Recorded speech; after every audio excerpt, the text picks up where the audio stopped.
नमस्कार विद्यार्थी मित्रांनो, स्टेप अप अकॅडमीमध्ये आपलं स्वागत आहे। आपण आज चा जो व्हिडिओ आहे तो व्हिडिओ आज आपण बघणार आहे। मेन स्पेसिफिकली जो आपण बनवलेला आहे तो उत्तर मंथन जे आपलं इनिशिएटिव्ह आहे त्या उत्तर मंथनच्या इनिशिएटिव्हवरती जवळजवळ डे 81 पासून ते डे 115 पर्यंत जर बघितलं तर इथिक्स ही उत्तर मंथनची आन्सर रायटिंगची सिरीज होती। ठीक आहे, होप तुम्ही ही फॉलो केली असेल। आणि ह्याच्या आधीचा जो व्हिडिओ जो आहे आपला बनलेला आहे तर त्याच्यामध्ये स्पेसिफिकली उत्तर मंथनमध्ये जे आन्सर रायटिंग पर्स्पेक्टिव्हनी जे काही मुद्दे असतील, जसं की फॉर एक्झाम्पल इंट्रोडक्शन कसं लिहायचं, मग ते 10 मार्कासाठी कसे असेल, 20 मार्कासाठी कसं, 15 मार्कासाठी कसं असेल, केस स्टडीज जर असतील तर त्यासाठी कसं असेल, केस स्टडी रिलेटेड जे आहे ते डिटेल आज आपण इथं बघणार आहे। त्यामध्ये मग कंटेक्स्ट क्वेश्चनचा कसा अंडरस्टँडिंग करून घ्यायचा, कंटेंट कसा लिहायचा, कंटेंट एनरिचमेंट कसा करायचा, बॉडीचे जे सब पार्ट्स असतात क्वेश्चनच्या ते कसे स्प्लिट करायचे, उपशीर्षक कसे वापरायचे, या सर्वांचं जे उत्तर आहे, उदाहरण कशी लिहायची, या सर्वांचं उत्तर तुम्हाला त्या व्हिडिओमध्ये मिळून जाईल। ती व्हिडिओ एकदा अवश्य बघा। ठीक आहे, त्यानंतर आज आपण काय करतोय, इथिक्सच्या केस स्टडीला सुरुवात करतोय। डे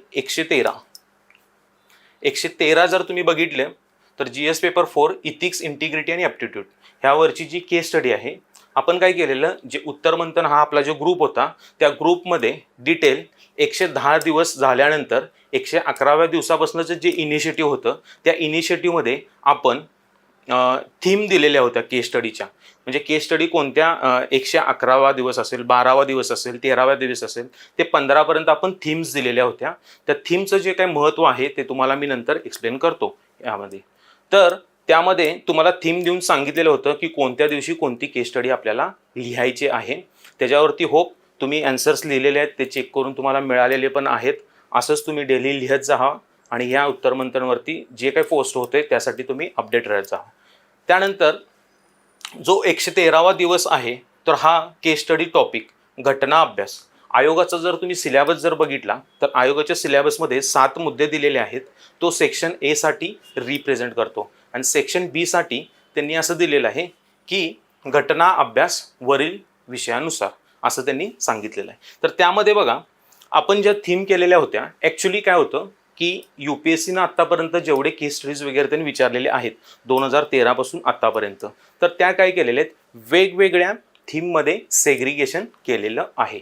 तर वेगवेगळ्या थीम म्हणजे कोणतं, मग इन्व्हायरमेंट वर्सेस डेव्हलपमेंट असेल, जी आजची आपली केस स्टडी आहे ती आपण डिस्कस करणार आहोत, ही एक असेल। सेकंड असेल की डे 111 जर तुम्ही बघितलं तर वुमन रिलेटेड आपण घेतलेली होती, हॅरासमेंट रिलेटेड जे काही इश्यूज असतात, कॉर्पोरेट सेक्टर असेल वगैरे ते, तर इथं घेतलेलं होतं।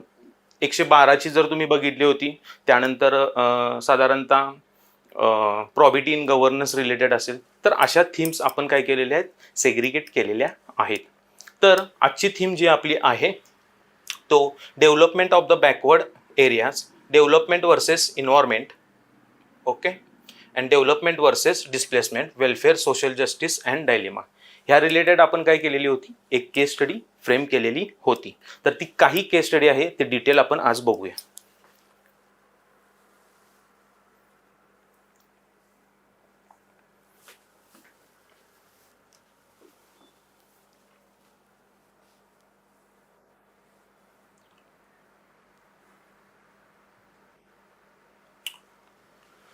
केस स्टडी बघा, डे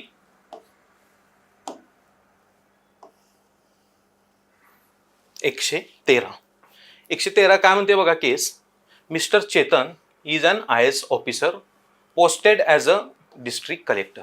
ठीक आहे, यामध्ये काय केलेलं आहे की मिस्टर चेतन जे आहेत, एक नाव दिलेलं आणि सांगितलेलं आहे की ते IAS ऑफिसर आहेत आणि येथे डिस्ट्रिक्ट कलेक्टर आहेत in the remote and backward tribal district. ठीक आहे, ह्यामध्ये पूर्णपणे उल्लेख करून सांगितलेला आहे की रिमोट आणि बॅकवर्ड डिस्ट्रिक्ट जो आहे तिथं सेंट्रल इंडियामध्ये ते काय आहेत, ते पोस्टेड आहेत। तर reason is economically under developed with low literacy rate. ठीक आहे, बघा तुम्हाला केस स्टडी रीड करत असताना तुम्हाला काय करायचे आहेत, ह्यातले जे प्रामुख्याने जे कोण स्टेक होल्डर्स असतील, भागधारक असतील, हितधारक असतील, तर ते तुम्हाला काय करायचं असतं की अंडरस्टँडिंग करून घ्यायचं असतं, जेणेकरून तुम्ही केस स्टडी सॉल्व्ह करत असताना तुम्हाला काय होतं की इमिडिएटली सगळ्या गोष्टी ॲट अ टाइम आठवत नाहीत. जर तुम्ही इंटरप्रिट जर केस स्टडी जर व्यवस्थित केली, प्रॉपर वेने जर केली, तर तुम्हाला आन्सर रायटिंग करताना काय होतं की इमिडिएटली सगळ्या गोष्टी रिकॉल होत जातात. मग त्या रिकॉल होण्यासाठी ज्या मेथडॉलॉजी आहेत त्या आज आपण इथं काय करणार आहोत, अंडरस्टँड करणार आहोत. त्यासाठी ही केस स्टडी रीड करत असताना ह्यामध्ये जे दिलेले स्टेक होल्डर्स असतील, सब्जेक्ट मॅटर असेल, ठीक आहे, त्यानंतर काही इथिकल इश्यूज असतील, इथिकल डायलेमाज असतील, तर हे तुम्हाला काय केलं पाहिजेत, ह्या केस स्टडीमध्ये अंडरस्टँडिंग करून घेतले पाहिजेत. तर नेक्स्ट लेवलला आपण रीड करतोय, ठीक आहे. Limited employment and opportunity, most of the population consist of the scheduled tribe. Okay, इथे स्पेसिफिक कम्युनिटी त्यांनी काय केलेली आहे, डिफाईन केलेली आहे आणि डिफाईन करून सांगितलेलं आहे की ट्रायबल एक व्हल्नरेबल सेक्शन, ट्रायबल कम्युनिटी तिथे आहे असं नमूद केलेलं आहे. ठीक. who depends on the agriculture, minor forest produce and traditional livelihood. ठीक आहे. त्यांचं जे उदरनिर्वाहाचं जे साधन आहे ते उदरनिर्वाहाचं साधन यामध्ये काय केलेलं आहे, मेन्शन केलेलं आहे की ते ॲग्रिकल्चरल ॲक्टिव्हिटी करतात, मायनर फॉरेस्ट प्रोड्युसर्स आहेत अँड ट्रॅडिशनल लाईव्हलीहूड आहे. The area is also rich deposited bauxite and other minerals. Okay, जी काही खनिजे वगैरे ते आहेत ती तिथं आहेत असं नमूद करून सांगितलेलं आहे. त्यानंतर the area is also which have caught the attention of the both public and private sector companies. तर तिथं काही कंपन्या ज्या काय आहेत त्या असा विचार करत आहेत की तिथं येण्यासाठीचा, पण अशा वेळी जर त्या कंपन्या जर तिथं आला तर तिथं जे काही ट्रायबल व्यक्ती वगैरे ते राहतात, ठीक आहे, तर तिथली लँड डिस्प्लेसमेंट होऊ शकतं. दुसरी गोष्ट काय, त्यांची ॲग्रिकल्चर ॲक्टिव्हिटी आहे ती ॲग्रिकल्चर ॲक्टिव्हिटी डिमॉलिश होऊ शकते. ठीक आहे, मायनर फॉरेस्ट प्रोड्युसर आहेत अँड ट्रॅडिशनल लाईव्हलीहूड आहेत. तर ह्या सर्व गोष्टींना काय होऊ शकते, हानिकारकता पोचू शकते. त्यानंतर काय बघा की state government has recently sign MOU with the private company. त्यामध्ये क्लिअर कट मेन्शन करून सांगितलेलं आहे की जे स्टेट गव्हर्नमेंट आहे त्यांनी काय केलेलं आहे, त्या प्रायव्हेट कंपनी, जी कंपनी येऊ घातलेली होती त्या कंपनीबरोबर काय केलेलं आहे, MOU साईन केलेले आहे. ठीक आहे, to start large scale mining project in the district. The project promise massive investment, infrastructure development and creation of the thousands of the job. ठीक आहे, तर हे जे मी सर्कल करतोय, अंडरलाईन करतोय, ह्यामागचं तथ्य काय ते तुम्ही समजून घ्या की तुम्हाला मी ह्याच्या आधी एक क्लिअर गोष्ट केलेली होती की तुम्हाला केस स्टडी सॉल्व्ह करत असताना त्या केस स्टडीवरचे विचारलेले जे प्रश्न आहेत त्या प्रश्नाचं इमिडिएटली तुम्हाला रिकॉल होण्यासाठी तुम्हाला ह्याच्यामध्ये इथिकल मॅपिंग करणं गरजेचं असतं. मग ते मॅपिंग कसं करू शकता, तुम्ही सर्कल करू शकता, अंडरलाईन करू शकता. ठीक आहे, काही वेळेस तुम्ही टिक मार्क करू शकता. मग कोणत्या गोष्टीला कसं करायचं, तर फॉर एक्झाम्पल समजा massive investment, infrastructure development, creation of the 1000 jobs, हे काय केलेलं आहे त्यांनी, प्रॉमिस केलेलं आहे. ओके, म्हणजे ही एक प्रकारचं तथ्य आहे किंवा ही फॅक्ट तुम्ही म्हणू शकता. तर यामध्ये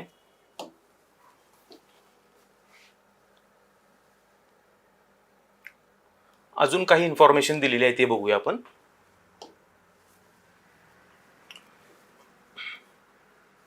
It includes construction of the road, school, hospital and industrial training center. It is expected to boost the state GDP. त्या कंपनीनं असं पण सांगितलेलं आहे की आम्ही ह्या गोष्टी इथं काय करतोय, कन्स्ट्रक्शन करतोय, रोड करतोय, स्कूल करतोय आणि ह्या सर्व गोष्टीमुळे इन्फ्रास्ट्रक्चर डेव्हलपमेंट होईल आणि इन्फ्रास्ट्रक्चर डेव्हलपमेंट झाल्यामुळे ऑब्व्हियसली काय होईल, इकॉनॉमिकमध्ये जर इकॉनॉमिक अँगलने जर सांगितलं तर त्यांनी स्टेटचा जो GDP जो आहे तो बूस्ट होईल असं सांगितलेलं आहे. ठीक आहे, however during the ground level, आता रियालिटी काय आहे ते तुम्ही अंडरस्टँड करून घ्या. एक public consultation mister Chetan realise that the rising project will the required acquisition over 2000 acres of the forest land. Okay, total forest लँडचं सांगितलेलं आहे, which include the sacred groves. Sacred groves म्हणजे आपलं फॉर एक्झाम्पल देवराई वगैरे ते नसते, तर त्यांचे काहीतरी ट्रॅडिशन असतील, कस्टम्स असतील, तर अशा गोष्टी पण ह्या फॉरेस्ट ॲक्टिव्हिटीमध्ये चालत असतात. तर त्या गोष्टीनं तो आपल्याला मुद्दा दिलेला आहे. Agriculture land used by tribal family for the generation. वर्षानुवर्षे ही गोष्ट काय झालेली आहे, चालत आलेली आहे असं सांगितलं. Around 20 villages. मी तुम्हाला मागाशी काय सांगितलं की फॅक्ट ज्या दिलेल्या आहेत त्या फॅक्ट तुम्हाला अंडरस्टँड करून घेतल्या पाहिजेत, जेणेकरून इथिक्सची केस स्टडी ॲन्सर्स देत असताना आपल्याला काय होतं, फॅक्ट मेमोराईज होतात आणि त्या फॅक्ट मेमोराईज झाल्यामुळं आपल्याला इथिकल डायलेम्स असतील, इश्यूज असतील ते प्रॉपर आठवतात आणि लिहायला सोपं पडतं. तर 20 villages will be displaced and over the 4000 people will be affected. यामध्ये सांगितलेलं आहे 20 गावं जी आहेत त्यांचा प्रश्न आहे आणि 4000 लोक जे आहेत त्यांच्यावरती अफेक्ट होणार आहे. The tribal community strongly oppose the project. Okay, ही तर बघा, ही पण ही काय आहे, केस स्टडीमध्ये तथ्य मेन्शन केलेलं आहे. स्ट्रॉंगली काय करत आहे, अपोज करत आहे.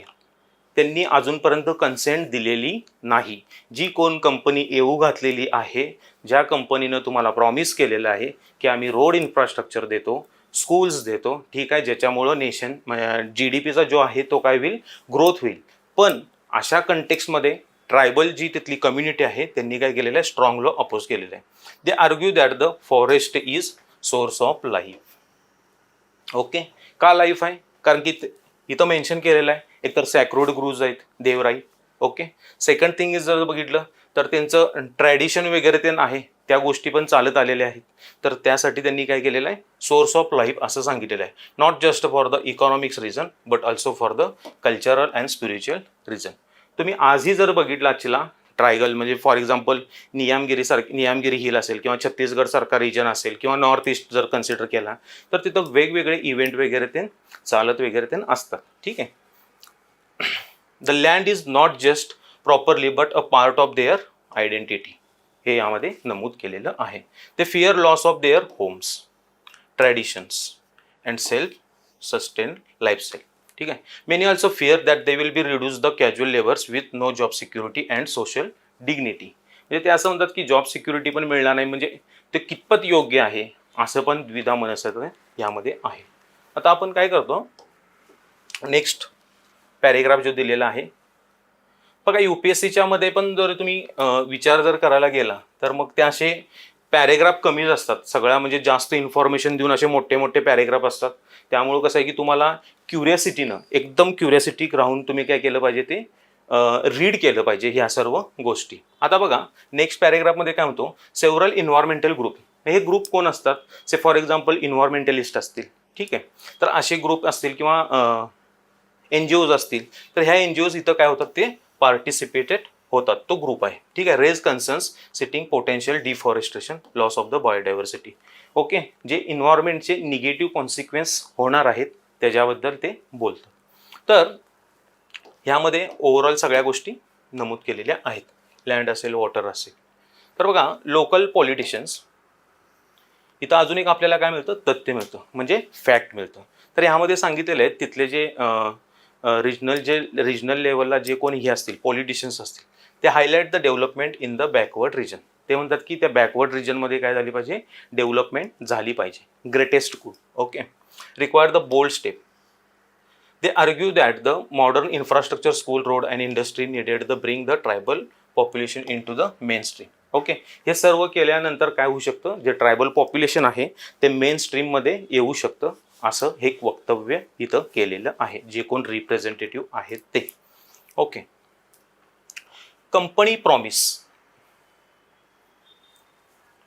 की काय म्हणते की रिहॅबिलिटेशन पॅकेज देतो, न्यू हाऊसेस आणि मॉनिटरी कॉम्पेन्सेशन.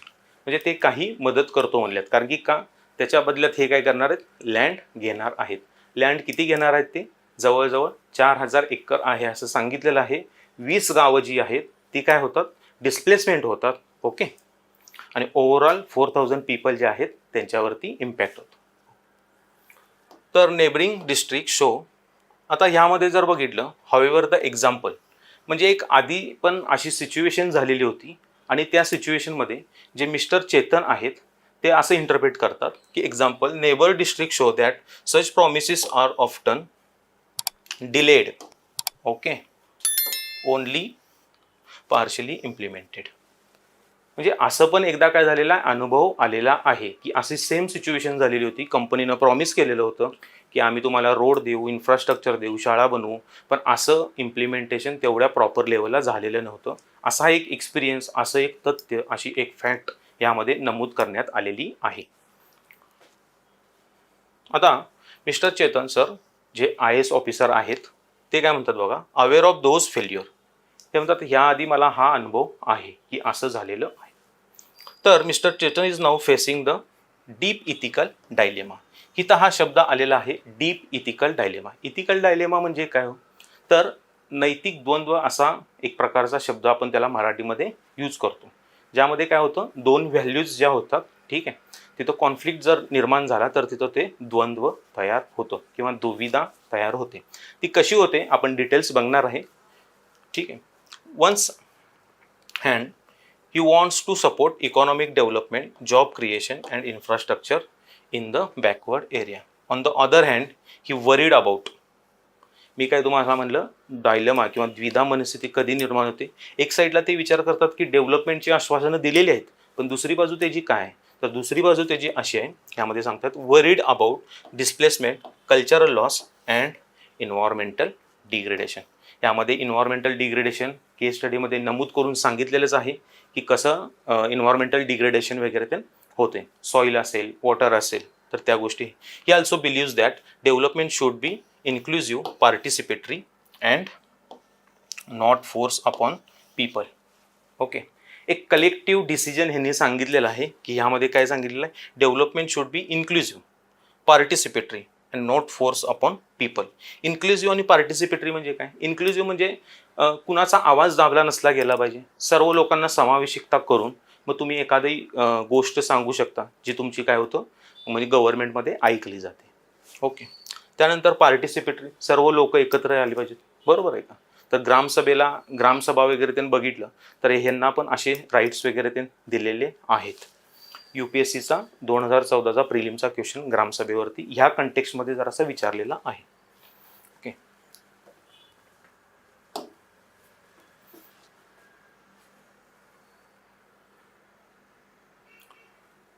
आता ह्याच्यावरती आपल्याला केस स्टडी रीड करून झाल्यानंतर मी तुम्हाला मागाशी म्हणत होतो की जे मी अंडरलाईन केलेले आहेत, सर्कल केलेले आहेत, ठीक आहे, हे अंडरलाईन केलेले सर्कल्स असतील तर ह्याचं इथिकल मॅपिंग केलं पाहिजे. साधारणतः तुम्हाला एक ॲनालिसिस जर सांगायचं म्हटलं का इथिकल मॅपिंग इम्पॉर्टंट आहे, तर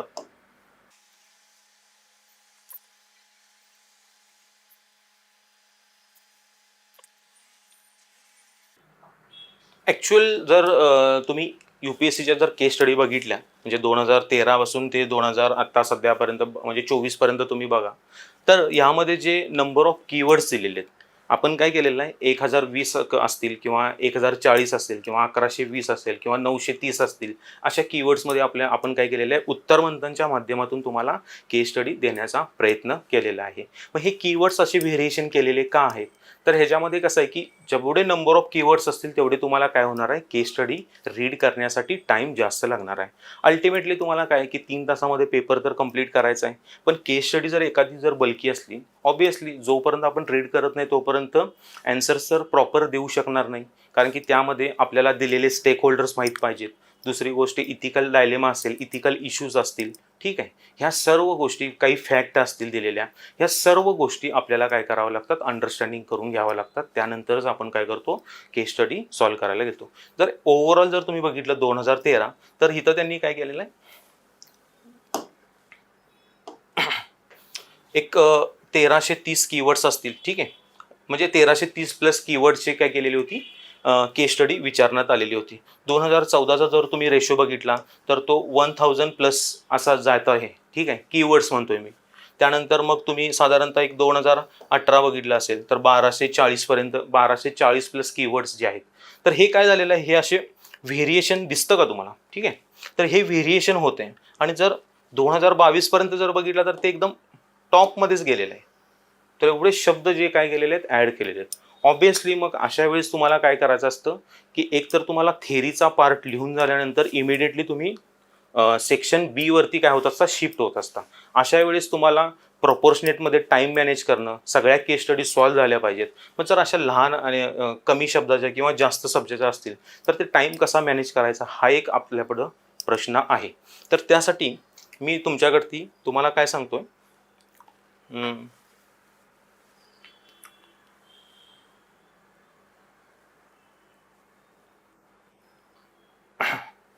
जी आत्ता आपण 113 नंबरची केस स्टडी रीड केली, ती रीड केल्यानंतर आपल्याला असं दिसून येते की इथिकल मॅपिंग हे इम्पॉर्टंट आहे, जे आपण सर्कल केलेले होते, अंडरलाईन केलेले होते.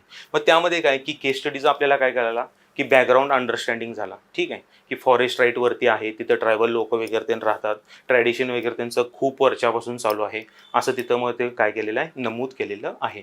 कॉन्फ्लिक्ट इमर्ज झालेला आहे. ठीक आहे, त्यामध्ये संघर्ष होतोय की जे मिस्टर चेतन आहेत त्यांना पण एक अशी बाजू वाटते की ठीक आहे, म्हणजे हे डेव्हलपमेंट करणार वगैरे तर ठीक आहे, पण ॲट द अदर साईड जर तुम्ही बघितलं तर तिथं ते ट्रायबल वस्ती जी आहे त्यांचे राईट पण व्हायलेट्स होतात.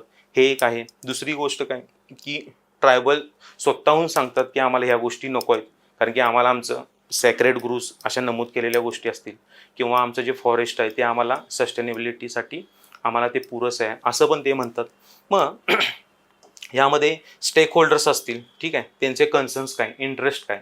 स्टेक होल्डर्स मग गव्हर्नमेंट असेल, पॉलिटिशियन्स असतील, ॲज अ चेतन्स असतील, ठीक आहे, ट्रायबल्स असतील.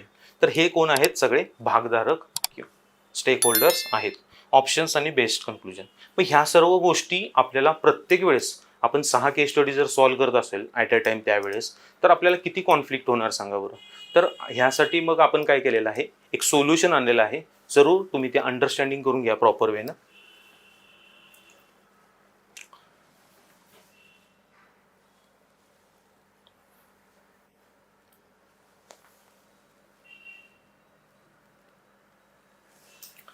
Ethical mapping. ओके, आपण केस स्टडी ज्यावेळी रीड करतो, रीड करून झाल्या तुम्हाला अंडरस्टँड झालं पाहिजे की सब्जेक्ट मॅटर त्याचा काय आहे.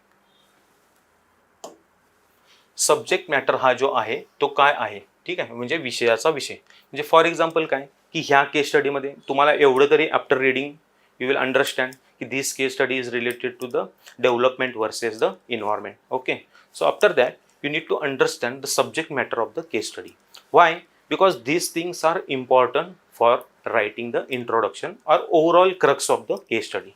Once you are understanding the subject matter, then you will realize की हां, such type of thing happening during this type of the case study. म्हणजे तुम्हाला एक रिअलाइज होते की बाबा इन्व्हायरमेंट डिस्प्लेसमेंट म्हटलं की थोडंसं हां ट्रायबल असते, मग कंपनी येते, ह्या गोष्टी तुम्हाला थोड्याशा काय होतात, क्लिक होण्यास जातात. पण तुम्ही ते काय केलं पाहिजे, जे उत्तर मंथनमध्ये आपण जे थीम वाईज दिलेले आहेत त्या थीममधून सगळ्या तुम्ही काय केल्या पाहिजेत, केस स्टडी सॉल्व्ह केल्या पाहिजेत.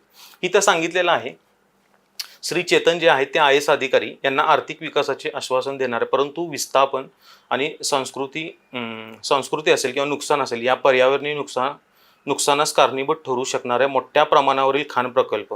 ठीक आहे, तिथं जो काय मायनिंग प्रकल्प जो येणार आहे त्याच्यामुळं काय होणार आहे, तर ह्या कंटेक्स्टमध्ये हे काय केलेलं आहे, सब्जेक्ट मॅटर इथे सांगितलेला आहे. तर तुम्हाला हा सब्जेक्ट मॅटर अंडरस्टँडिंग हे तुम्हाला लिहायचं नाही आहे, हे फक्त तुम्हाला काय करायचं आहे, अंडरस्टँडिंग करून घ्यायचं आहे की काय सब्जेक्ट मॅटर असतो. यानंतर आपण नेक्स्टला शिफ्ट होतो.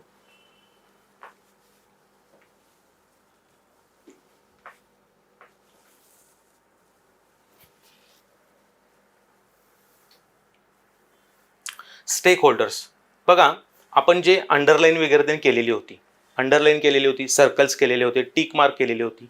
तर मी तुम्हाला सांगत होतो, जे तुम्हाला मगाशी कंटेक्स्ट सांगितला की केस स्टडी ही काय व्हायला लागलेली 2013 पासून 2024 पर्यंत कीवर्ड्समध्ये व्हेरिएशन व्हायला लागलेली. कधी मोठी येते, कधी छोटी येते. मग अशा वेळेस तुम्हाला की यामध्ये जे स्टेक होल्डर्स मेन्शन केलेले आहेत, ठीक आहे, संबंधित हितधारक कोण कोण आहेत हे तुम्हाला अंडरस्टँडिंग होणं इम्पॉर्टंट आहे. यामध्ये चेतन जिल्हाधिकारी आहेत, IAS ऑफिसर आहेत, असं त्यांनी काय करून सांगितलेलं, नमूद करून सांगितलेलं आहे. सेकंड थिंग बघा, ट्रायबल कम्युनिटीज आहे, schedule tribe. Okay, state government आहे, प्रायव्हेट कंपनीज असतील, इन्व्हायरमेंटल ग्रुप जे तुम्हाला सांगितलं होतं की NGOज वगैरे ते नाहीत, त्यांचा पण इंटरेस्ट आहे. आणि त्यानंतर जे होते ते लोकल पॉलिटिशियन असं. ठीक आहे, तर आता इथिकल मॅपिंगचा थर्ड कुठला पॉईंट येतो, तर फिलॉसॉफर्स अँड इथिकल थेरी. बघा, हा पार्ट जो थोडासा आपल्याला थेरीमध्ये आहे. ठीक आहे, ॲप्टिट्यूड इमोशनल इंटेलिजन्स झाल्यानंतर हा टॉपिक येतो. तर तिथं तुम्हाला थोडंसं काय केलेलं आहे, भारत आणि जागतिक स्तरावरचे जे फिलॉसॉफर्स असतील किंवा इथिकल थेरीज वगैरे ते नसतील तर त्या तुम्हाला थोडंसं इथिक्सच्या पर्स्पेक्टिव्हनी अंडरस्टँडिंग करायचा आहे. फक्त काय की आपल्याला ते जे तत्वज्ञानी असतील, ओके, थिंकर्स असतील, काही सिद्धांत असतील, ते आपल्याला PSRच्या पर्स्पेक्टिव्हने इतकं डिटेल्स नाही बघायचं आहे. आपल्याला जे बघायचं आहे ते इथिक्सच्या पर्स्पेक्टिव्हनं एखादा ॲडमिनिस्ट्रेशन, एखादा प्रशासक असेल तर ते डिसिजन घेत असताना कोणत्या मूल्यावरती घेतलं पाहिजे ह्यासाठीचा हा जो पोर्शन आहे तो आपल्याला काय करायचा आहे, फक्त इथिक्सच्या पर्स्पेक्टिव्हनं इथं बघायचा आहे.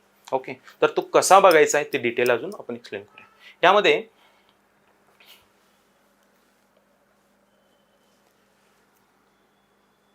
युटॅलिटरियनिझम, ठीक आहे, उपयुक्तवाद. तर ह्यामध्ये काय दिलेलं आहे, maximum benefit for the majority. जास्तीत जास्त जे असेल, म्हणजे फॉर एक्झाम्पल युटॅलिटरियनिझम काय म्हणेल की जर समजा कंपनी येऊन जर मॅक्सिमम लोकांचं जर बेनिफिट होत असेल आणि मिनिमम लोकांना जर हार्म होत असेल तर ठीक आहे, तर त्या पर्स्पेक्टिव्हनं हा सांगितलेला आहे. सेकंड बघा, कॉन्टिन्युइटिक्स, ठीक आहे, respect for the individual and community dignity. तर हे ओव्हरऑल जे बोलतं ते कशावरती बोलतं की तुम्ही तुमची ड्युटी फॉलो करा, कॉन्सिक्वेन्स काय आहेत त्याचा विचार करू नका. Okay, John Rawls theory, justice, fairness and protection of the most vulnerable. मी जसं तुम्हाला मगाशी उल्लेख केला की 90% लोकांना जर बेनिफिट होत असेल, ठीक आहे, 10% लोकांना जर होत नसेल तर युटॅलिटेरियनिझम जे प्रिन्सिपल आहे ते काय होतं, 90%कडे जातं आणि 10%कडे नाही. पण तेच जर John Rawls theory of justice म्हणजे दुर्बल घटकांचे संरक्षण आणि समता ह्या कंटेक्समध्ये ते काय होतं बोलतं. पण ते काय म्हणतं की हा जो आहे 3 नंबरचा, तर ते म्हणते की 10% जे लोक आहेत ती पण महत्त्वाची आहेत असं त्यांनी सांगितलेलं आहे. आणि गांधीयन इथिक्स, ठीक आहे, harmony with the nature and decentralise development. तर अशा गोष्टी थोडंसं तुम्ही लिहिलं तर तुम्हाला काय होतं की ॲन्सर लिहिताना, जस्टिफिकेशन देताना एकदम एक प्रॉपर एक तुम्हाला काय होतं, एक वे मिळतो. आणि त्या वेमुळं अशा गोष्टी जर तुम्ही नमूद केल्या तर ऑब्विसली जे नॉर्मल स्टुडंट लिहिणारा जो केस स्टडी आहे, ठीक आहे, आणि तुम्ही ह्या गोष्टी वापरून जे करणार आहे ऑब्विसली तर तुम्ही विचार केला तर तुम्हाला मार्क्स हे कम्पेअर टू त्या पर्सनपेक्षा चांगले असणार आहे. त्यासाठी या गोष्टी इम्पॉर्टंट आहेत. मग हे आधीच तुम्हाला काय झालं पाहिजे, केस स्टडी वाचत असताना इथिकल मॅपिंगच्या दृष्टिकोनातून कळायला पाहिजे. त्यानंतर बघा, व्हॅल्यूज इन्व्हॉल्व, म्हणजे कुठली कुठली मूल्ये समाविष्ट आहेत. ती जर थोडंसं ॲन्सर लिहित असताना जनरल स्टडी 1, 2, 3 हा जो पोर्शन आहे हा थोडासा वेगळा आहे. आणि जनरल स्टडी 4 जे इथिक्स, इंटिग्रिटी, ॲप्टिट्यूड आहे ह्याच्या ॲन्सर रायटिंगमध्ये जर बघितलं तर साम्य बऱ्यापैकी आहे. तर साम्य काय, इकडं काय होतं की तुम्हाला GS4मध्ये लिहित असताना एक इथिकल अँगल टाकून लिहावं लागतो. मग इथिकल अँगल टाकणं म्हणजे काय केलं, तर त्याचाच एक पार्ट म्हणजे याची तुम्हाला मग काय करावं लागतात, मूल्य वगैरे ते मेन्शन करावे लागतात. मग justice, fairness, environmental sustainability, respect for the cultural identity, participatory governance, ठीक आहे. पार्टिसिपेटरी गव्हर्नन्समध्ये मग तिथं ग्रामसभेचे राईट्स वगैरे त्यांनी सांगितलेले आहेत, ठीक आहे. Accountability and transparency. तर हे जे कोण बायलिंग्वल आपण काय केलेलं आहे, कंटेंट दिलेला आहे. हा पण तुम्ही कंटेंट काय करू शकता, पॅरलल रीड करू शकता. जे कोण मराठी मीडियममधनं देणार आहेत त्यांच्यासाठी हे महत्त्वाचं आहे, ठीक आहे. तर हे आपलं काय झालं, इथिकल मॅपिंग झालं. 5th नंबरला काय येतं बघा, तर फॅक्ट येतं, बरोबर काय. फॅक्ट मग तुम्हाला मी सांगितलेलं होतं केस स्टडी वाचत असताना की तिथल्या जे काय हे आहेत, तथ्य जी काय आहेत ती मेन्शन केलेली आहेत. ओके, ती पण तुम्हाला अंडरस्टँडिंग झाली पाहिजे. त्यामध्ये प्रामुख्यानं MOU sign for the mining over the 2000 acres of the forest land ही एक फॅक्ट आहे, ती काही चेंज होणार नाही. त्यानंतर 20 विलेजेस आहेत, 4000 पीपल काय होतात, डिस्प्लेस्ड होतात, विस्थापित होतात. आणि त्यामध्ये कायच दिलेलं आहे की त्यांचं जे ट्रॅडिशन वगैरे त्यांनी चालत आलेलं आहे त्या ट्रॅडिशनमध्ये असं नमूद करून सांगितलेलं आहे की तिथं सॅक्रेड ग्रूव्ज आहेत, ट्रॅडिशनल लँड आहे, ठीक आहे. आणि rehabilitation promise from the company, जी कोण कंपनी येऊ घातलेली आहे त्या कंपनीनं प्रॉमिस करून सांगितलेलं आहे की रोड इन्फ्रास्ट्रक्चर आम्ही कन्स्ट्रक्शन करून देतो. तर ही पण एक तथ्य आहे. पास्ट फेल्युअर इज, तुम्ही जर बघितलं तर चेतन सरांचं जे वाक्य होतं ते जे IAS ऑफिसर आहेत त्यांच्या आधी मग केस स्टडीमध्ये सांगून ठेवलेलं होतं की असं एक शेजारच्या डिस्ट्रिक्टमध्ये काय केलेलं होतं, एक्सपेरिमेंट केलेलं होतं, पण ते फेल्युअर लेवलला गेलेलं आहे. जसं आश्वासन ट्रायबल लोकांना दिलेलं होतं त्याप्रमाणे ते प्रॉमिस झालेलं नाही. Okay, strong political backing for the project. Okay, greatest good कसा आहे, युटॅलिटरियनिझम प्रिन्सिपल कसा आहे ह्याच्या आधी मी तुम्हाला 3 नंबरच्या टेबलमध्ये सांगितलेलं आहे. अजून पण जी केस स्टडी आहे तिथं पण आपण तुम्ही एक्सप्लेन करूया. Strong resistance from the tribal and environmental group, ज्या पण काही NGOज वगैरे त्या असतील त्या NGOज पण काय करत आहेत, या सर्व गोष्टीसाठी प्रोटेस्ट करत आहेत. कारण की का, की इकॉलॉजीला हार्मफुलनेस होऊ शकतो, ट्रायबल डिस्प्लेसमेंट होऊ शकते, या पर्स्पेक्टिव्हनं त्यांचा इथं मुद्दा आहे. त्यानंतर ठीक आहे. हे अशा प्रकारे आपलं इथिकल मॅपिंग झालेलं आहे. इथिकल मॅपिंग झाल्यामुळे काय होतं की आपल्याला केस स्टडी सॉल्व्ह करत असताना कोणती ambiguity back of the mind मध्ये राहत नाही. त्यानंतर आपण मूव्ह करतोय केस स्टडीवरती. तर केस स्टडी आपण काय केलेले आहे, बायलिंग्वल मध्ये दिलेली आहे, पूर्ण मराठी मीडियम मध्ये आणि इंग्लिश मीडियम मध्ये पण दिलेली आहे. जे आपलं उत्तर मंथनचा चॅनल आहे त्या उत्तर मंथनच्या चॅनलवरती तुम्ही जाऊन काय करू शकता, ही पीडीएफ पूर्ण बघू शकता. जर बघितलं तर असं आपण पूर्ण मराठीमध्ये ही पहिल्यांदा केस स्टडी दिलेली आहे. त्यानंतर त्याच्या खालचे जे काही प्रश्न असतील, प्रस्तावना कशी करायची, त्यानंतर बॉडीमध्ये आपण एंटर करतोय नैतिक द्वंद्व म्हणजे काय, तो त्याचे 4-5 मुद्दे. ठीक आहे. त्यानंतर उपलब्ध पर्याय कोणते असतील, त्याचे फायदे तोटे आणि सर्वोत्तम पर्याय त्याचे समर्थन आणि निष्कर्ष सगळ्यात शेवटी आहे. ठीक आहे. तर सेम मध्ये आपण इथं काय केलेलं आहे, इंग्लिश मध्ये पण मॉडेल आन्सर आपलं आहे. त्यानंतर आता आपण क्वेश्चन अंडरस्टँडिंग करून घेऊया. What are the ethical dilemma faced by mister Chetan in this situation. Okay. नैतिक द्वंद्व जे मिस्टर चेतन आहेत ते नैतिक द्वंद्व कोणत्या प्रकारे फेस करत आहेत असं विचारलेलं आहे. त्यानंतर discuss the possible options available to mister Chetan along with their merits and demerits. बघा पॉसिबल ऑप्शन्स विचारलेले आहेत. पॉसिबल ऑप्शन आणि इथं जे विचारलेला आहे तो कोर्स ऑफ ऍक्शन विचारलेला आहे. दोन्हीमध्ये डिफरन्स आहे. पॉसिबिलिटी मल्टिपल असू शकते. ठीक आहे. मी काय म्हणतो, पॉसिबिलिटी जी असते मल्टिपल असू शकते. कशी असणार आहे, 1 बाय 1 आपण कन्सेप्च्युअल अंडरस्टँडिंग करून घेणार आहोत. त्यानंतर काय, choose the most ethically sound course of action and justify your choice based on the ethical values. Okay. तर बघा साधारणतः आपल्याला सगळ्यात महत्वाचं जर काय असेल तर स्टुडंट्स इथिकल इश्यूज, नैतिक समस्या ज्या आहेत आणि इथिकल डायलेमा, नैतिक द्वंद्व, ह्यामध्ये काय होतं, थोडंसं कन्फ्युजन होतं. आणि हे कन्फ्युजन क्रिएट झाल्यामुळे काय होतं, डायलेमा जर विचारलेले असतात तर मॅक्सिमम लेवलला आपण मग ते इथिकल इश्यूज लिहून टाकतो. ठीक आहे. परत इश्यूज विचारलेले असतील तर डायलेमाच लिहितो. मग व्हाईस वर्सा काही गोष्टी चालतात, no doubts about it. But thing is that whatever the question has asking in this that particular case study, you need to address such type of this thing. Okay. So we will discuss basic concept. बघा ethical issues आणि ethical dilemma ह्या ज्या दोन गोष्टी आहेत त्यामध्ये difference काय आपण बघूया. नैतिक समस्या आणि नैतिक द्वंद्व. ठीक आहे. आता आपण सिच्युएशन जर एक कन्सिडर केली इथिकल इश्यूज मध्ये तर राईट अँड रॉंग, ठीक आहे, राईट अँड रॉंग आपण काय करू शकतो, इझिली आयडेंटिफिकेशन करू शकतो. कशामध्ये, इथिकल इश्यूज मध्ये. आणि जर इथिकल डायलेमा जर तुम्ही बघितला, नैतिक द्वंद्व जर बघितला तर त्यामध्ये काय होतं, 2 or more competing moral values or duties conflict. ठीक आहे. ज्या दोन मोर व्हॅल्यूज असतात आणि त्या व्हॅल्यूज मग काय असू शकते, राईट असू शकते, मोस्ट राईट पण असू शकते. मग एखादी मोस्ट राईट जर असेल तर आपण सपोज ते फॉर एक्झाम्पल कॉम्प्रोमाइज करत असेल आणि राईट असेल ती आपण काय करत असेल की म्हणजे फाइंड आउट करतो, तर त्या दोन्हीमध्ये काय होतं की एक द्वंद्व तयार होतो. मग काय होतं, एखादी व्हॅल्यू कॉम्प्रोमाइज होते. मग अशा वेळेस काय होतं की डिसिजन जो होतो, loss of the compromise at least 1 value, म्हणजे एखादं मूल्य काय होतं ह्या केसमध्ये कॉम्प्रोमाइज होतं. तर हा झाला तुमचा इथिकल डायलेमा आणि इथिकल इश्यू. हे फक्त क्लेरिफिकेशन करण्यासाठी ऍक्च्युअल केस स्टडी जी आहे त्यामध्ये इथिकल डायलेमा विचारलेला आहे, इथिकल इश्यूज विचारलेले नाहीत. पण तुमच्या क्लेरिफिकेशनसाठी ह्या केस स्टडीमध्ये नैतिक समस्या काय असू शकतात आणि इथिकल डायलेमा जो आहे, नैतिक द्वंद्व काय असू शकतो हे आपण डिटेल बघूया, जेणेकरून काय होईल की तुमचं क्लेरिफिकेशन होईल. एक, आदिवासी लोकांची संमती न घेणे, violation of the tribal rights व्हायला लागलेला इथं. ठीक आहे. सेकंड काय, पर्यावरणाचा नाश होतोय.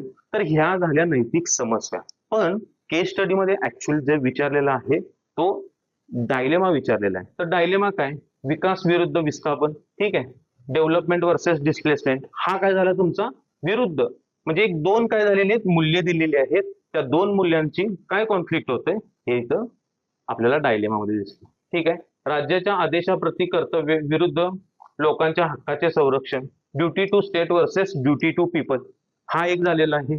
तर ह्यामध्ये काय की ड्युटी टू स्टेट म्हणजे काय की मिस्टर चेतन जे आहेत यांच्याकडे एक ऑर्डर आलेली आहे की कंपनी अशी MOU वगैरे त्यांनी ह्या गोष्टी मेन्शन केलेल्या आहेत केस स्टडीमध्ये. तर तो एक आदेश असेल. आणि ड्युटी टू पीपल, जे तिथले पीपल्स आहेत, जे ट्रायबल लोक आहेत, त्यांचं काय की एक ट्रॅडिशन आहे, ठीक आहे, तिथं सॅक्रेड गुरुज आहे असं सांगितलेलं आहे, त्यांचे अँसिस्टर पण तिथं राहतात वगैरे. त्यांनी ह्या सर्व गोष्टी ज्या आहेत, तर त्याच्याकडे मिस्टर चेतन कसे बघतात. तर हा काय झालेला आहे, मिस्टर चेतन ह्या केस स्टडीमध्ये मिस्टर चेतन यांच्यासमोर असलेला हा नैतिक द्वंद्व आहे. सेकंड बघा, आपण कन्सेप्ट नंबर 2 कडे जातोय.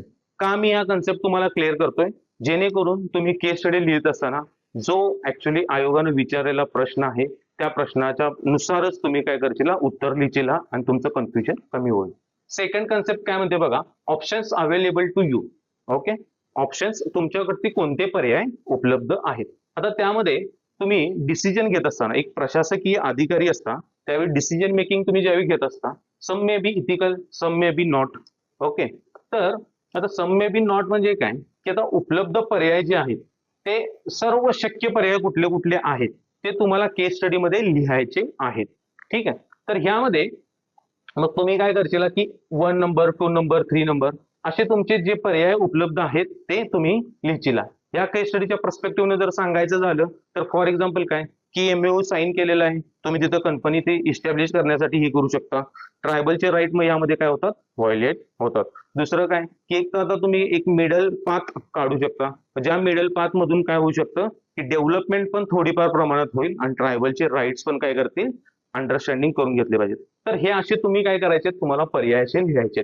आणि ह्या पर्यायापैकी मग तुम्हाला काय करायचं आहे, जो तुमचा 3rd नंबरचा क्वेश्चन आहे विचारलेला त्यामध्ये सांगितलेलं आहे कोर्स ऑफ ऍक्शन. मग त्या कोर्स ऑफ ऍक्शन मध्ये तुम्हाला काय करायचं, दिलेले जे पर्याय आहेत त्या पर्यायापैकी कोणता असा पर्याय आहे की जो एक मिडल पाथला आहे, मध्यम मार्गला आहे, तो तुम्ही काय करायचा, चूज करायचा. ठीक आहे, तर तो चूज करत असताना तुम्ही काय करा, एक विचारपूर्वक घेतलेला, म्हणजे तुम्ही ऍज अ डिसिजन मेकिंग म्हणून ज्यावेळी तुम्ही काम करत असता अशा वेळेस तुम्हाला काय करायचं असतं की अप्रोप्रिएट इथिकल साऊंड आणि बॅलन्स्ड पाथ. ठीक आहे, एक मध्यम मार्ग असेल तर ह्या पर्स्पेक्टिव्हने तुम्हाला काय करायचं आहे, एक निर्णय घ्यायचा आहे. तर तो निर्णय घेत असताना तुम्ही जे दिलेले पर्याय आहेत त्यातला एखादा कुठला तर बेस्ट असेल तो तुम्हाला इथं लिहायचा आहे. अशा ह्या 2 बेसिक कन्सेप्ट आहेत. त्या 2 बेसिक कन्सेप्ट सांगण्याचा पर्स्पेक्टिव्ह हा होता की ऑप्शन्स विचारले, अवेलेबल ऑप्शन्स विचारलेले असतात, कोर्स लिहिले जातात किंवा अवेलेबल ऑप्शन्स लिहिले जातात, त्यातला बेस्ट विचारलेला असतो, पण इथं पण काय केलं जातं, कुठला तर अजून एक वेगळाच पर्याय लिहिला जातो. ठीक आहे, तर ह्या मिस्टेक्स अवॉइड करा प्लीज. त्यानंतर आपण केस स्टडीवरती शिफ्ट होतो. बघा, 1 बाय 1 आपण बघूया की केस स्टडी काय म्हणते. केस स्टडीमध्ये आपण सुरुवात जी करणार आहोत ती प्रस्तावनेनं करणार आहोत. प्रस्तावना करत असताना कमीत कमी एक 5 ते किंवा 4 ते 5 लाईनीमध्ये तुम्ही काय करू शकता, प्रस्तावना लिहू शकता. आता प्रस्तावना लिहित असताना महत्वाच्या काही गोष्टी आहेत त्या बघा. आता आपण इथं काय केलेलं आहे, recent protest in Maharashtra Gadchiroli against the mining in the tribal. Okay, इथं काय केलेलं आहे की कंटेक्स्ट दिलेला आहे. हा काय झालेला आहे, हा कंटेक्स्ट दिलेला आहे.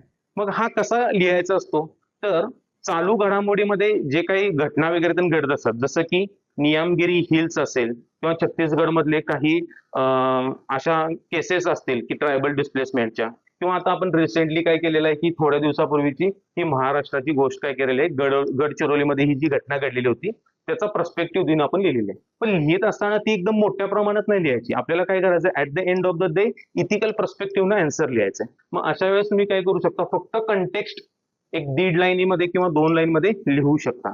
त्यानंतर जे मिस्टर चेतन आहेत ते इथिकल डायलेमा कोणता फेस करायला लागलेले आहेत, तर त्याचा काय तुम्हाला करायला लागतो, ते जोडून ते तुम्हाला इन प्रस्तावना लिहावी लागते. पण ह्यामध्ये काय बघा की balance regional development with the constitutional rights and cultural identity. बरोबर आहे, तर ह्यामध्ये काय रिजनल डेव्हलपमेंट करायची म्हणली तर ती ड्युटी फॉलो करायची आहे एक झाला, वर्सेस काय की कल्चरल राईट्स हे ट्रायबल काय करायला लागलेले, अपोज करायला लागलेले. तर हा आपण एक काय केलेला आहे, एक छोटासा डायलेमा काय केलेला आहे, इंट्रोडक्शन मध्ये हिट केलेला आहे. मग असा डायलेमा कुठं तयार झालेला होता, तर ह्या कंटेक्स्ट मध्ये, ह्या केसमध्ये असा झालेला होता. तर हा आपण काय केलेला आहे, असं तुम्ही लिहू शकता प्रस्तावना. त्यानंतर आपण काय करणार आहे, शिफ्ट होतोय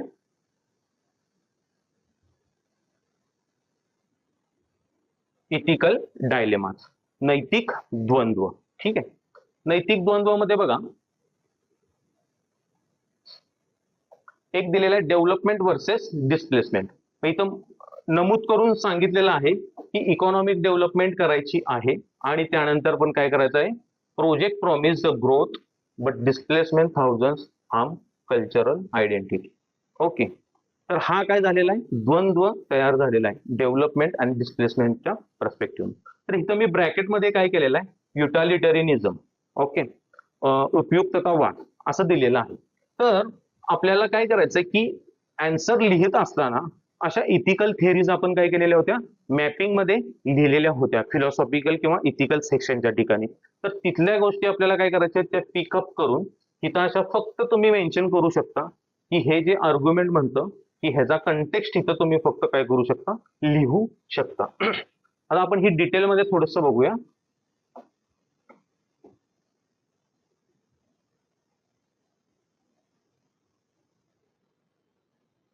इथिकल डायलेमा, नैतिक द्वंद्व, डेव्हलपमेंट वर्सेस डिस्प्लेसमेंट. डेव्हलपमेंट काय होणार आहे, इकॉनॉमिक ग्रोथ होणार आहे. त्यामध्ये त्यांनी प्रॉमिस केलेलं आहे की नोकरी प्रोव्हाइड करू शकतो, रस्ता, शाळा आणि स्टेटचा जो जीडीपी आहे तो ओव्हरऑल ग्रोथ होऊ शकतो असं सांगितलेलं आहे.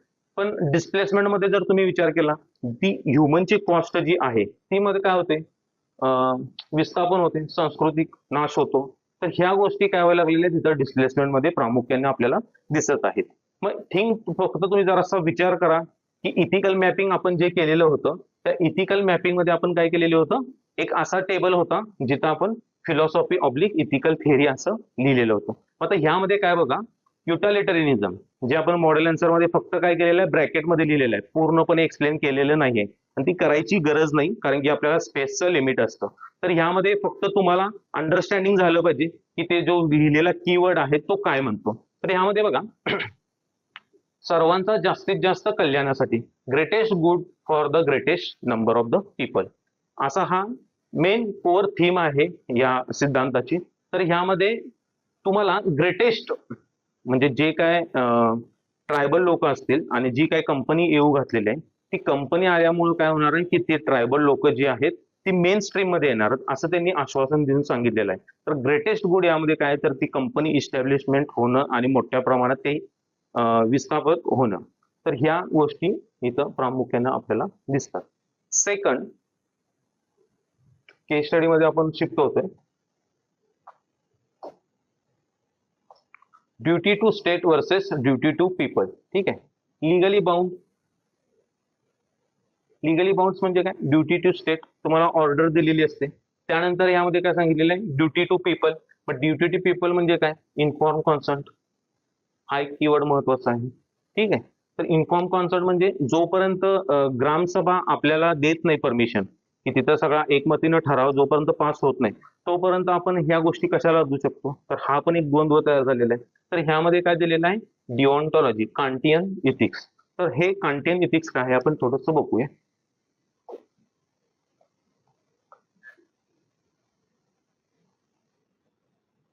लीगल ड्युटी आपली एक्सप्लेन केलेली आहे, इम्प्लिमेंट एमओयू. आणि मोरल ड्युटी काय, रिस्पेक्ट फॉर द ट्रायबल. आता कांटियन इथिक्स डिओन्टॉलॉजी काय म्हणते, follow duty regardless regardless of the consequence. Okay. Follow the duty, आपल्याला जी ड्युटी दिलेली आहे ती तुम्ही काय केली पाहिजे, फॉलो केली पाहिजे, रिगार्डलेस ऑफ द कॉन्सिक्वेन्स. जे काय परिणाम आहेत त्याचा तुम्ही काय विचार करू नका. ह्या गोष्टी तुम्हाला काय झाल्या पाहिजेत, प्रामुख्यानं दिसल्या पाहिजे. थर्ड नंबर काय बघा, ethical dilemma, environmental conservation versus the industrialisation. Environmental conservation म्हणजे काय होतं की लॉंग टर्म इकॉलॉजिकल डिझास्टर व्हायला लागलेलं आहे इथे. सेकंड काय, इंडस्ट्रियलायझेशन आल्यामुळे काय होणार आहे की नोकरी वगैरे तुम्हाला आम्ही देतो, जॉब वगैरे देतो, प्रॉमिस करत आहोत ते. मग अशामुळे काय होतं बघा, फक्त थोडंसं थिंक करा. जे आपण इथिकल मॅपिंग केलेलं होतं त्या इथिकल मॅपिंग मध्ये आपण एक थेरी मेन्शन केली होती, environmental ethics. Okay. Environmental ethics आपल्याला काय सांगतं, nature has a intrinsic value. Okay. म्हणजे निसर्गाचे एक स्वतःचे काय आहे, मूल्य आहे. तर ह्या कंटेक्स्ट मध्ये आपण हे काय करू शकतो, थोडस इथं लिंक करू शकतो. फोर्थ नंबरचा जो पार्ट आहे केस स्टडी मध्ये,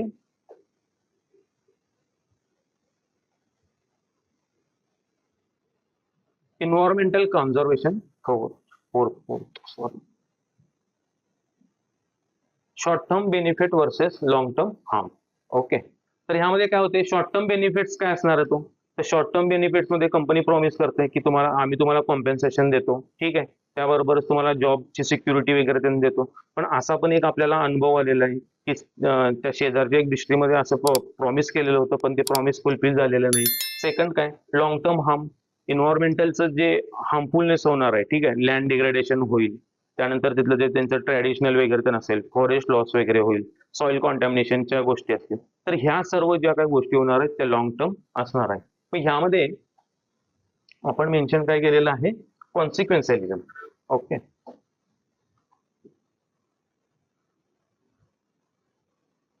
इथं मी तुम्हाला एक्सप्लेन केलं शॉर्ट टर्म बेनिफिट्स कुठले आणि कॉन्सिक्वेन्शियलिझम, जज action by the long term outcome. ठीक आहे, तर ही जी थेअरी आहे ती आपण काय केलेली आहे, इथं लिंक केलेली आहे. फोर्थ नंबरचा जो पॉइंट आहे, voice of majority versus rights of minority. Voice of majority म्हणजे काय, ग्रेटेस्ट गुड. आपण जर तुम्ही बघितलं असेल युटिलिटेरियनिझम, त्यामध्ये मी तुम्हाला सांगितलेलं होतं की त्यांनी काय केलेलं आहे, ग्रेटेस्ट गुड बघितलं. आपण एक कन्सिडर करूया, एक 100% एक पॉप्युलेशन आहे आणि तिथं 90% काय की बेनिफिट होणार आहे सगळ्यात जास्त. म्हणजे जास्त बेनिफिट म्हणजे काय की ते मेन स्ट्रीम मध्ये येतील, एम्प्लॉयमेंट ऑपॉर्च्युनिटी अवेलेबल होईल, जीडीपी ग्रोथ होईल. ठीक आहे, तर हे ग्रेटेस्ट गुड म्हणजे जास्तीत जास्त ते काय करायला लागलेत, विचार करायला लागले. पण हे जे 10% जे आहे पॉप्युलेशन, ठीक आहे, त्यांच्याकरता आपण काय करत आहोत, लक्ष देत नाही. मग अशा वेळेस बघा, व्हॉइस ऑफ मेजॉरिटी म्हणजे काय, 90% करत जातोय, राईट्स ऑफ मायनॉरिटी म्हणजे हे 10% आपण केले. मग या ट्रायबल्स मध्ये काय व्हायला लागलेले आहेत, त्यांची जी घरं असतील ते लॉस व्हायला लागलेले आहेत. ठीक आहे, त्यांचं ट्रॅडिशन असेल जे वर्षानुवर्ष चालत आलेलं आहे, त्याच्याकडे पण कोण लक्ष देत नाहीये. ठीक आहे, आणि त्यांचा एक सेल्फ रिस्पेक्ट, एक सेल्फ आयडेंटिटी असते, तर ती पण काय व्हायला लागलेली आहे, क्रायसिस होत चाललेली आहे. मग अशामध्ये आपण परत इथिकल मॅपिंग मध्ये जाणार आहोत आणि त्या इथिकल मॅपिंग मध्ये परत आपण जे लिहिलेलं होतं, justice and fairness. Okay, justice and fairness हे मूल्य पण आपण एक लिहिलेलं आहे बघा, एक मूल्याचा चार्टेस दिलेला आहे, तर ते आपण इथं काय केलेलं आहे, लिंक केलेलं आहे. आणि जॉन रॉल्स काय म्हणतो, सर्वात दुर्बल घटकांचे संरक्षण पण केले पाहिजे. तर सर्वात दुर्बल घटक म्हणजे कुठले, युटिलिटेरियनच्या पर्स्पेक्टिव्हने जर बघितलं तर 90% काय करतात, ते ग्रेटेस्ट गुड कडे जायला लागले, पण 10% ते व्हायोलेट होतात. मग हे राईट्स ऑफ जे मायनॉरिटी आहेत त्या मायनॉरिटी कडे पण लक्ष दिलं पाहिजे, असं हे जॉन रॉल्सची जस्टिस थेअरी सांगते. मित्रो, हे लिहित असताना तुम्ही अशा प्रकारचे जर समजा इथिकल थेअरी लिंक करत असाल, ऑब्विसली जे नॉर्मल लिहिलेलं जे आन्सर आहे आणि तुम्ही असं जे इंटरलिंकिंग करून लिहिलेलं जे उत्तर असेल, ऑब्विसली तुम्हाला यामध्ये जास्त मार्क्स मिळते. ठीक, आता आपण परत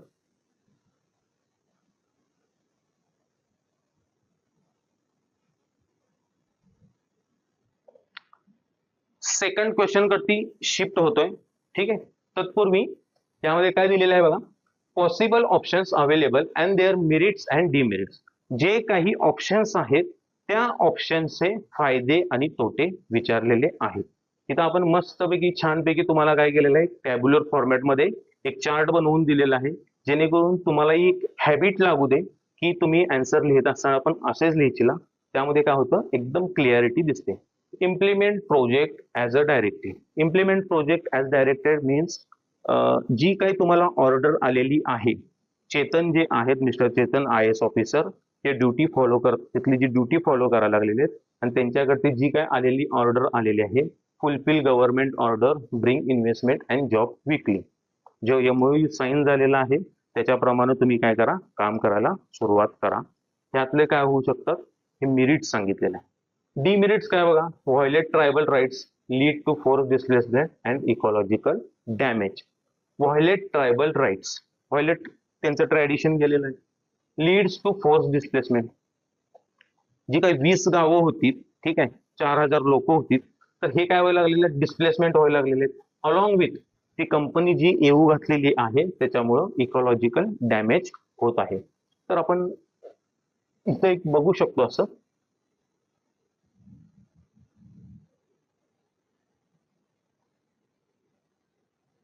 इथं दिलेलं आहे.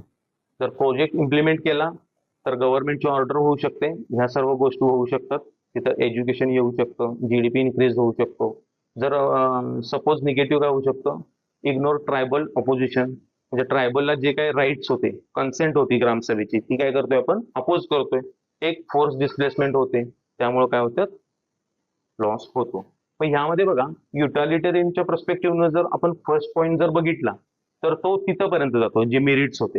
आणि डीमेरिट जर आपण कन्सिडर केलं तर जस्टिस काय म्हणतं, जस्टिस ठीक आहे, जॉन रॉल्सची थिअरी आपण आधी बघितलेली होती. तर ह्या लोकांना आपण काय करायला लागलेलं आहे, इलिमिनेट करायला लागलेलं आहे. पण जस्टिसच्या पर्स्पेक्टिव्हने हे पण महत्वाचे आहे.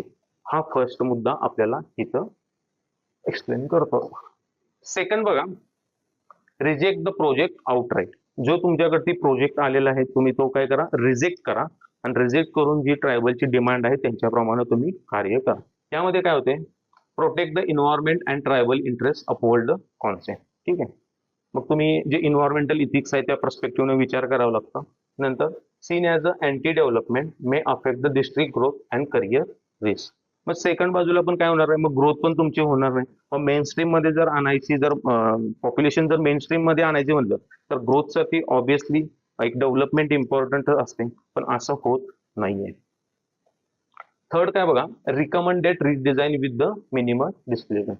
ठीक आहे, हा एक थर्ड पॉईंट जो आहे तो एक मिडल पाथला लेवलला सांगतो की ऍज वेल एज तुम्ही काय करा की ग्रोथ पण करा, ऍज वेल एज जे ट्रायबल पॉप्युलेशन आहे त्यांना पण रिस्पेक्ट द्या. हा एक काय झालेला आहे, मिडल पाथ झालेला आहे.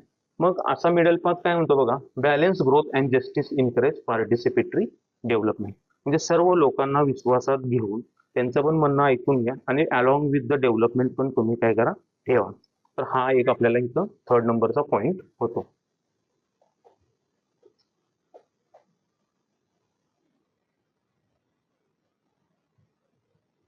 ठीक आहे, थर्ड नंबरचा पॉईंट बॅलन्स ग्रोथ आपण एक्सप्लेन करतोय. निगेटिव्ह म्हणजे काय, डिले इन इम्प्लिमेंटेशन. आणि जे तिथले रिप्रेझेंटेटिव्ह होते, ओके, त्यांनी जे सांगितलेली होती ते पण काय होतं, आपण इथं इन्व्हेस्टर्स वगैरे त्या ह्या गोष्टी पॅरलल चालू शकतात.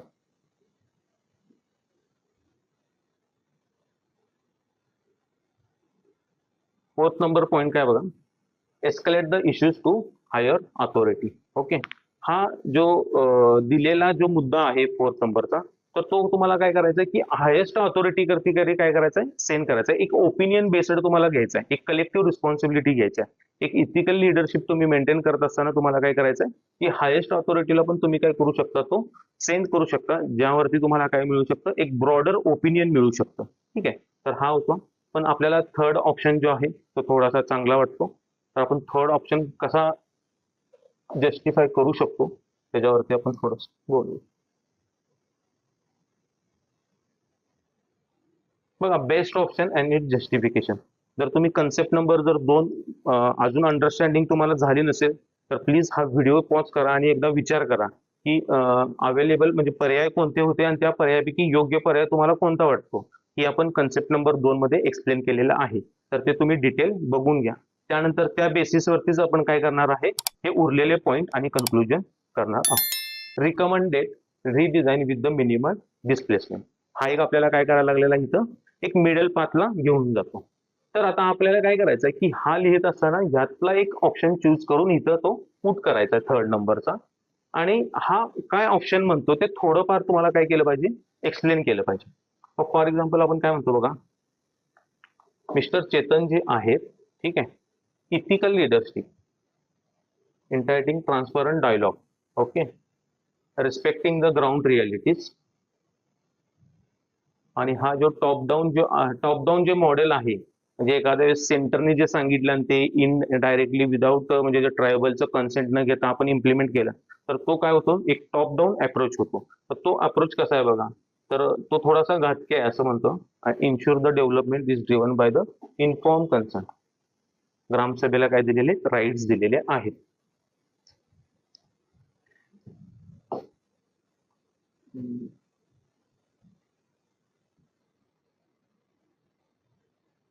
Just weight.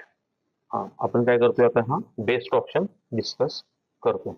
बेस्ट ऑप्शन मध्ये आपल्याला काय केलं आहे,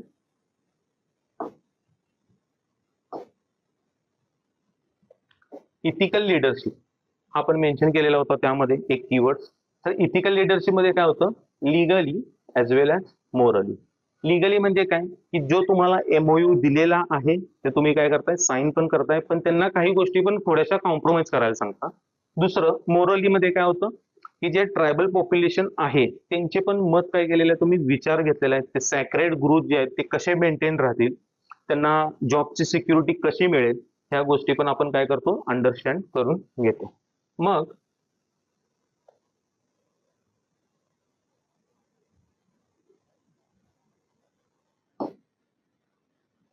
हे सर्व करत असताना लिगली आणि मोरली आपल्याला काय केलं पाहिजे, ट्रान्सपरंट डायलॉग केला पाहिजे. म्हणजे एक ट्रान्सपरन्सी त्या पॉप्युलेशनला देऊन सांगितली पाहिजे की तुम्ही एक काय असता, की एक मिडलमॅन असता. ठीक आहे, प्रशासनामध्ये आपण काम करत असतो, प्रशासकीय अधिकारी असतात, तर त्यामध्ये एक मिडलमॅन, मग इथे चेतन, मिस्टर चेतन जे आहेत ते जे भूमिका बजावत आहेत, त्यामध्ये मग त्यांचा रोल काय राहील, की ट्रान्सपरंट डायलॉग, पब्लिक कन्सल्टेशन, त्या लोकांच्याकडून काय घेतलं पाहिजे, कन्सल्टेशन घेतलं पाहिजे. आणि जी ग्राउंड रियालिटी आहे, लोकल सेंटिमेंट्स काय आहेत, नॉर्थ ईस्ट मध्ये आपण न्यूजपेपर वाचत असताना ह्या सर्व गोष्टी न्यूजमध्ये येत असतात बघा. कुक्की असेल, मैतीज असेल, ठीक आहे, छत्तीसगडचं रिजन असेल, परत नियामगिरी सारखी केस स्टडी असेल किंवा गडचिरोली असेल, तर ह्यामध्ये काय होतं की लोकल सेंटिमेंट्स मग एकदम थोडेसे व्हायोलेट होतात. कारण की लोकल एनजीओ ह्यामध्ये उल्लेख पण केलेला आहे की एनजीओ जे आहेत ते पण काय करत असतात, यावेळेस सपोर्ट करत असतात. तर मग त्यामुळे त्यांचं लोकल सेंटिमेंट काय ते पण अंडरस्टँडिंग करून घेणं गरजेचं आहे. नंतर पास्ट फेल्युअर, इथे सांगितलेलं आहे, केस स्टडीमध्ये नमूद करून सांगितलेलं आहे की ह्याच्या आधी हे असं प्रॉमिस केलेलं होतं पण ते पूर्णत्वाला नेलेलं नाही. त्यानंतर tribal depends on the forest, हे एक आपली काय, की फॉरेस्टची जी काय आहे ती त्यांची एक इंट्रन्सिक व्हॅल्यू आहे असं म्हणलं तरी चालेल. आणि केस स्टडीमध्ये असं नमूद केलेलं होतं, तर तुम्ही इथं जर बघितलं, इथिकल लिडरशिप हे आता मी तुम्हाला एक्सप्लेन केलेलं आहे, ट्रान्सपरंट डायलॉग, हे जे टॉप डाऊन मॉडेल मी जे जसं मगाशी उल्लेख केला, तर ते टॉप डाऊन मॉडेल काय होतं बघा, की म्हणजे तुम्हाला जे एखादी सांगितलेलं आहे की टॉप अथॉरिटीने सांगितलेलं आहे की ह्या गोष्टी इम्प्लिमेंट करा, पण हे करत असताना मग तुम्ही जर सपोज कन्सेंट घेतली नाही, कन्सेंट घेतली नाही म्हणजे अल्टिमेटली काय होतंय, की पेसा अंतर्गत असेल, फॉरेस्ट राईट ऍक्ट असतील, तर ह्याचं उल्लंघन पण होतं ह्या कायद्यांचं, तर उल्लंघन झालं नसलं पाहिजे. ठीक आहे, मग ह्यामध्ये इन्फॉर्म कन्सर्न तुम्ही प्रॉपर वेने घेणार म्हणल्यानंतर तुम्ही काय करता, की पेसाचं जे कायद्यामध्ये दिलेली तरतूद असेल, FRA असेल किंवा आर्टिकल 21 पण असेल, या सर्व गोष्टींचा विचार करून तुम्ही एक चांगलं आर्ग्युमेंट लिहू शकता. पण लिहित असताना त्यातून काय प्रामुख्याने दिसतं बघा, एक डिओन्टॉलॉजी, तुमची जी ड्युटी होती ती तुम्ही फॉलो केली. दुसरं जस्टिस, जे 90 आणि 10% मी तुम्हाला दाखवलेलं होतं, त्या 10%चा पण तुम्ही विचार केलेला आहे. मग ह्यातून जॉन राऊंडची थेरी पण रिफ्लेक्ट होते. आणि व्हर्च्यू इथिक्स, तुमच्याकडे जे काय करेज आहे, प्रुडन्स आहे, मग असे कीवर्ड्स तुम्ही थोडेसे जरासे इंटरलिंक केले तर अजून थोडंसं इथिकली आन्सर हे होतं. तर ह्या 3 फिलॉसॉफी पण तुमच्या आन्सरातनं जे तुम्ही लिहिलेलं आहे ते रिफ्लेक्ट होतं.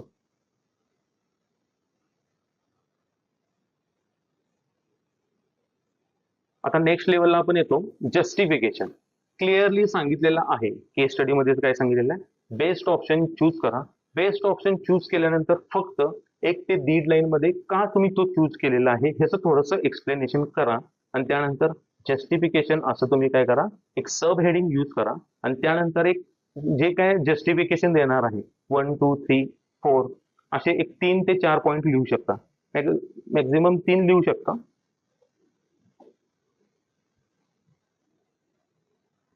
आता इथं काय दिलेलं आहे, inclusive development. Okay, inclusive development, participatory governance आणि नेहरूज पंचशील प्रिन्सिपल. काहींनी मग काय केलं असेल, की झाझा कमिटीचे रिकमेंड्स असतील, एखादी कमिटी काहीतरी ट्रायबल पॉप्युलेशन वरती बोलली असेल किंवा एखादा आयोगानं काहीतरी रिकमेंडेशन दिलं असेल, तर त्यातला फक्त तुम्हाला काय करायचं, रेफरन्स द्यायचा, नाही त्या रिपोर्टची पूर्ण सगळी समरी लिहायची. वेगवेगळे आर्ग्युमेंट शक्यतो जरासे लिहिता आले पाहिजेत. आता इन्क्लुझिव्ह डेव्हलपमेंट हे म्हणजे काय, आपण डिटेल्स बघूया. हे जे कीवर्ड्स मी तुम्हाला हायलाइट करून दिलेले आहेत बघा, इन्क्लुझिव्ह डेव्हलपमेंट म्हणजे काय, सर्वांना काय करायचंय, तुम्हाला विश्वासात घ्यायचंय. ठीक आहे, सर्व जे काही लोक आहेत, म्हणजे जी ग्रामसभेमध्ये तिथं बसलेली जी काही लोक आहेत, सर्वांचा व्हॉइस तुम्हाला काय करायचं, ऐकून घ्यायचं. मग त्यामध्ये प्रत्येकाचं म्हणणं वेगवेगळं आहे. ठीक आहे, मग त्यामध्ये tribal plus government plus corporate. ठीक आहे, हे पण 3 स्टेक होल्डर्स आहेत. आपण इथिकल मॅपिंग करत असताना तिथं मेन्शन केलेले आहेत स्टेक होल्डर्स. बट जे ट्रायबल पॉप्युलेशन असेल, गव्हर्नमेंट, कॉर्पोरेट, तर ह्यांच्या पण गोष्टी काय केल्या पाहिजेत, तुम्हाला अंडरस्टँडिंग करून घेतल्या पाहिजेत. आणि जे ट्रायबल लोक आहेत ते पण जर सपोज यांना काय सांगत असतील तर ह्या पण लोकांनी ते अंडरस्टँडिंग करून घेतलं पाहिजे. त्याला काय म्हणतात, इन्क्लुझिव्ह डेव्हलपमेंट.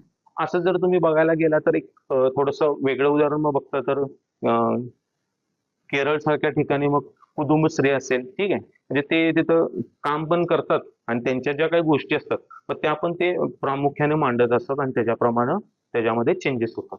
तर ह्याला काय म्हणतात, inclusive development. Uphold participatory governance हा आपला दुसरा जस्टिफिकेशन दिलेला आहे. मग पार्टिसिपेटरी गव्हर्नन्स म्हणजे काय, म्हणजे फॉर एक्झाम्पल सपोज इथं ट्रायबल, गव्हर्नमेंट आणि कॉर्पोरेट ही 3 स्टेक होल्डर्स आहेत. त्या 3 स्टेक होल्डर्स मध्ये जर ट्रायबलांनी एखादी गोष्ट सांगितली असेल आणि त्याप्रमाणे जर मॉडिफिकेशन किंवा त्या प्लॅन मध्ये सपोज जर बदल केला असेल तर तो बदल केल्यानंतर काय होतं की जे ट्रायबल लोक सांगतात आणि त्याच्याप्रमाणे बदल होतो फीडबॅक घेतल्यानंतर, मग त्याला काय म्हणतात की पार्टिसिपेटरी गव्हर्नन्स म्हणतात. मग ते कोणत्या बेसिसवरती होतं की आर्टिकल 20 असेल, पेसा ऍक्ट असेल, हे आपण गोष्टी आपण काय केल्या पाहिजेत, कन्सिडर केल्या पाहिजेत. त्यानंतर थर्ड जो पॉइंट आहे तो नेहरू पंचशील पॉलिसी. हे फक्त एक 5 कंपोनंट दिलेले आहेत, फक्त तुमच्या माहितीसाठी आहेत. एवढं सर्व लिहायची गरज नाहीये. त्यातलं एखादं कुठलं तुम्हाला जे वाटतं, ह्या केसमध्ये फक्त काय झालेलं होतं की एक ओव्हर रेग्युलेशन झालेलं होतं. म्हणजे अननेसेसरी त्या ट्रायबलचे काय होत होते की मत विचारात घेतलं जात नव्हतं आणि ओव्हर रेग्युलेशन झाल्यामुळं ऑब्व्हियसली त्यांचे जे राईट्स होते, त्यांच्या ज्या व्हॅल्यूज होत्या, त्यांचं जे ट्रेडिशन होतं ते कॉम्प्रोमाइज होत होतं. तर अशामध्ये avoid the state interference in that context. मग तुम्ही काय करू शकता, ह्यातलं कुठलंही एखादं, मी इथं फक्त नेहरू पंचशील पॉलिसी मधलं एक इथं लिंक करून सांगितलेलं आहे. तुम्ही मग काय करू शकता, झाझा कमिटी पण असेल त्यातला पण एखादा आर्ग्युमेंट लिहू शकता. There is a no any hard and fast rule. Okay,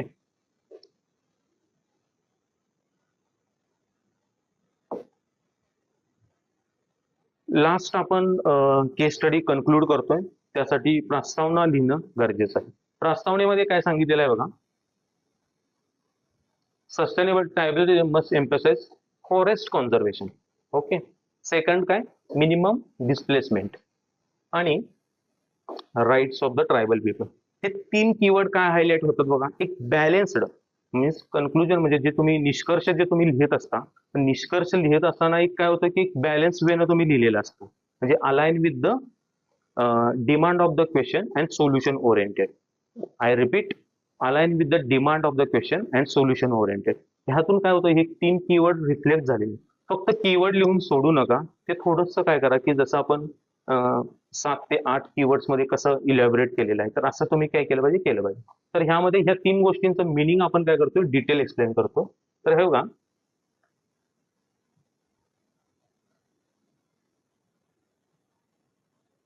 forest conservation.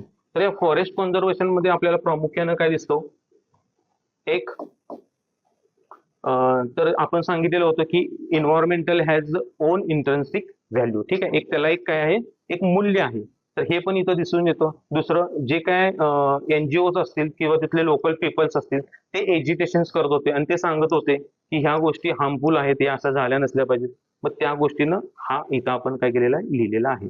Minimum displacement, जे डिस्प्लेसमेंट सांगितलेलं होतं त्याच्यामध्ये आपण काय करतोय की एकदम 100% एकदम लादत नाही त्यांच्यावरती, काही गोष्टी त्यांच्या ऐकून घेतो आणि थोडंफार प्रमाणात करतो. कारण की पॅरलल जर बघायला गेलं तर इकॉनॉमिक ग्रोथ पण इम्पॉर्टंट आहे जर त्यांना मेन स्ट्रीम मध्ये आणायचं असेल तर.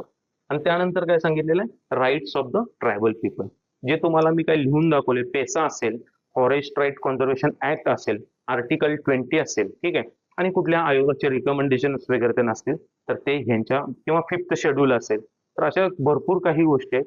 तर त्याच्यामुळं obviously rights of the tribal people हे पण इम्पॉर्टंट आहे. 2014 प्रिलिमचा, युपीएससी प्रिलिमचा जर तुम्ही क्वेश्चन बघितला तर ग्रामसभेवरती असा विचारलेले पण प्रश्न आहे. म्हणजे ग्रामसभा कोणता राईट्स जो आहे तो कुणाला आहे, तर ग्रामसभेला तो राईट होता, असं पण एक नमूद केलेलं आहे. तर नमस्कार विद्यार्थी मित्रांनो, हे तुम्हाला सर्व जे काय आहे ते अंडरस्टँडिंग झालं असेल. तुम्ही फक्त काय करा की हे जे आपलं जे उत्तर मंथनचं जे चॅनल आहे, त्या उत्तर मंथनच्या चॅनलवरती हे सर्व पूर्ण पीडीएफ ज्या आहेत, इथिक्स जनरल स्टडी 1, 2, 3, 4 सर्व अवेलेबल आहेत. जे बायलिंग्वल मध्ये करणार आहेत, मराठी मीडियम मध्ये जे करणार असतील त्यांनी मराठी मीडियमचे पूर्ण सगळे सोल्युशन वाचून काढा. त्यानंतर इंग्लिश मीडियमचे पण पूर्णपणे दिलेले आहेत. तर हे आपलं आजचं जे केस स्टडीचं डिस्कशन होतं, त्यामध्ये तुम्हाला कोणताही जर डाऊट असेल तर कमेंट सेक्शनमध्ये तो पुट करा. ठीक आहे, थँक्यू.